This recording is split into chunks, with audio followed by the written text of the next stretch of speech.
पर आए थे तो बोले थे कि झारखंड सरकार जो विकासशील योजनाएं होती है उसमें बाधित करती है। नहीं, मैं आपको एक चीज़ कहना चाहूँगा, माननीय आप सभी लोग सम्मानित पत्रकार बंधुओं। देखिए, प्रधानमंत्री जी भगवान बिरसा मुंडा के जन्मस्थली भी आए थे लोकसभा चुनाव के पहले। 70,000 करोड़ देने की बात कहा कि आदिवासियों का विकास के लिए, दलितों का विकास। आपके हाल के दिनों में एक सप्ताह पहले हजारीबाग आए थे, बोला 84,000 करोड़ दे रहे हैं हम।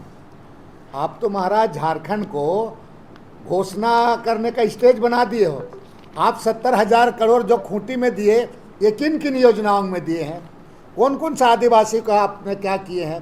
कौन सा खाता में आपका राशि गया है? ये जो 84,000 करोड़ की बात कह रहे हैं, ये कितना झारखंड का हिस्सा है? किस योजना के लिए आपने दिए हैं? आदिवासियों की बात कर रहे हैं कि जनजातियों का भला होगा, ये होगा। अब बताओ, उसका आप बाइफरकेट करके कराएं। बेवकूफ़ बनाने का काम करता है ये लोग, और प्रधानमंत्री जी भी बेवकूफ़ ही समझते हैं यहाँ के लोगों को, और भारतीय जनता पार्टी भी उसी रेत में चलती है पूरा। आप देखें, कल उसका 5 प्रण की क्या घोषणा किया है? दो, आप ठगने का ही है ना। पहले तो आप 15 लाख आप दिए नहीं हो, 2 करोड़ को नौकरी दिए नहीं है। प्रधानमंत्री जी झारखंड को ऐसा समझता है 70,000, 80,000, 90,000 करोड़ दे के चला गया, बता रहे हैं। अब वो पैसा किसके पास आएगा? नहीं आएगा। समझ, गैस सिलेंडर आपका दिया था, याद कीजिए। गैस सिलेंडर में दिया एक आध बार, उसके बाद भरा कहाँ उस पर? लोग उस पर बैठ करके रोटी बेल रहा है, बता रहे हैं आपको, लोग ऊपर में रख दिया है। तो ये तमाम चीज़ों को लोगों को समझती है जनता, उनका जो इस तरह से इकरा करके। ये 84,000 करोड़ चुनाव के बाद पूछिएगा, और कौन कौन योजना कहाँ कहाँ का उसको पता लगा लीजिएगा कितना इम्प्लीमेंट होगा। सीजीएल का जो परीक्षा पर वो छात्र बोल रहे हैं कि पेपर के धांधली हुई है, मतलब सील खुला हुआ था, पाया जा रहा है। देखो, उस पर जांच चल रहा है अभी, तो जांच पर हम लोगों को किसी तरह का बोलना नहीं चाहिए। जांच चल रहा है। जो कार्यालय में स्टूडेंट गए थे, वहाँ पर बोला गया था कि सबूत लेके लोग गए थे। देखिए, ये पूरा आपको मैं एकदम जिम्मेदारी पूर्वक कहूँगा, जो आपको कोई नहीं बोला है। ये भारतीय जनता पार्टी का एक गैंग है, बता रहे हैं, समझ रहे हैं ना। और ये पूरा यूपी और बिहार से पूरा गाइड होते हैं। आपको याद करो, नटवर लाल हुआ करता था, जो आपका पूरा आईएएस वगैरह क्वेश्चन वगैरह, ये लोगों का एक इनका गैंग है, और इसमें पूरे भारतीय जनता पार्टी के लोग शामिल हैं। सरकार को अस्थिर करने के लिए और सरकार को बदनाम करने के लिए इस तरह का नैरेटिव सेट करती है। देखिए, आने वाले दिन में जांच होगा तो दूध का दूध, पानी का पानी आ जाएगा, और सीधे ये लोग आएंगे। मैं जिम्मेवारी पूर्वक कह रहा हूँ आपको, ये झारखंड का लोगों को इस तरह का ज्ञान नहीं है। ये चोरी करना, खिड़की में ऊपर चढ़ करके, सीढ़ी लगा करके, झारखंड के लोगों का ऐसा नहीं है।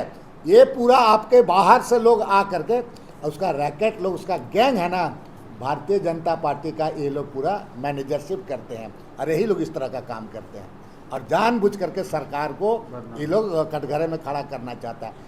यहाँ के लोग, आप ईमानदारी से थोड़ी भी आपको है, अब बताइए, यहाँ का लोग इस तरह का चोरी चमारी नहीं समझते हैं। यहाँ का लोग, आप याद करो कि बोरा में ले करके स्कूल जाता था, बोरा में पढ़ने के लिए बोरा ले करके जाता था, और पानी का दिन, बरसातों के दिन बैठता था, 3 बजता था तो बोरा भी भीग जाता था, और नीचे पीछे भी भीग जाता था। ये है यहाँ झारखंड का लोग। वो झारखंड के लोग बदनाम करके रख दे रहा है पूरा। ये तरह तरह का बात अब चुनाव में एजेंडा से भटका करके कई एक बातों को ला रहा है, कई एक बातों को। अरे भाई, आप इशू और मुद्दा पर बात करो ना। आपने क्या किया था? 18 साल आपने राज किया था पूरा। जमीन के जिस तरह से कर दिए, 10-10 एकड़ जमीन को आप 5-5 रुपया में आपको दे दिए हैं, रजिस्ट्री करा दिए, 5-5 रुपया में बंद कर पूरा का पूरा दे दिए, बड़े बड़े कंपनी को दे दिए यहाँ पर। और बोलते हैं कि हम जमीन पर के बारे में, हम जल जंगल जमीन की बात करेंगे। कौन ऐसा काम आप किए हो? लैंड बैंक आप ही बना दिया, पूरा जमीन लूट लिया पूरा। बताइए, कौन सा ऐसा? आउटसोर्सिंग सबसे ज़्यादा आप भरे हो यहाँ पर, आउटसोर्सिंग से यहाँ कर है। और रोजगार की बात करते हैं, बच्चों को, स्टूडेंट को यहाँ पर कुछ है, स्वाभाविक है स्टूडेंट का ये होना, स्टूडेंट आपका नाराजगी होना, इस तरह का क्वेश्चन वगैरह का आउट करा करके किया जाता है। तो ऐसा होता ही है पूरा। तो इन्हीं लोग का गैंग है पूरा। राज्य की जनता को, इसको, लोगों को, बच्चों को भी समझना होगा। लेकिन हम लोग आज ने कहा है, आज बैठक में भी यहाँ पर, कि एग्जाम नियमित समय पर हो और क्वेश्चन लीक ना हो, इस पर ही किया जाए। चलिए। N4 News Bharat